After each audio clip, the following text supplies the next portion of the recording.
With our class wrapping up in the next few weeks, we've been conducting last-minute interviews, continuing our archival research, and working on profiles of Storm Lakers that we're writing for the school district's Small Town, Big World project. One of these last interviews that we've done is not with a Storm Laker, but rather Dr. Jane Juffer, a native Iowan whose research occasionally collides with some of the changing dynamics that are occurring in Storm Lake. She urged us to think about the reasons behind the acceptance of particularly Latino immigrants in communities like Storm Lake all across the country.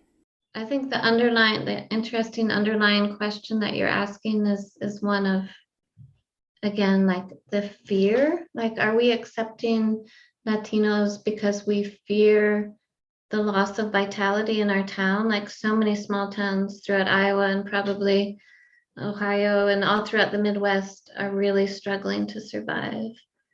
So again, is it this, I guess we keep coming back to this question, okay, is what's good, basis for acceptance of Latino folks in these towns? The sort of reality is it's going to be practical, right? It's going to be economic.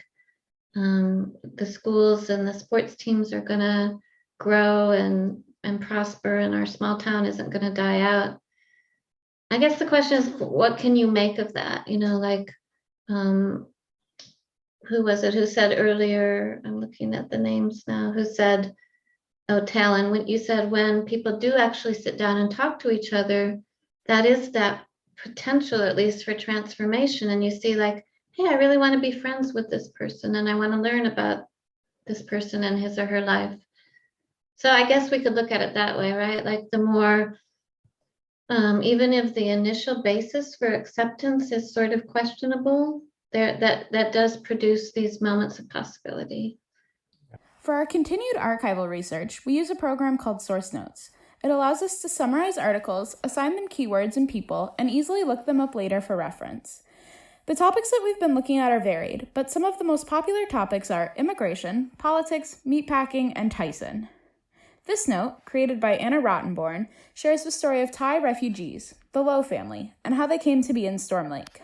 The ultimate goal with these source notes is to create a database for other researchers and to inform our own interests in research as we work on individual op-eds that discuss topics relating to Storm Lake.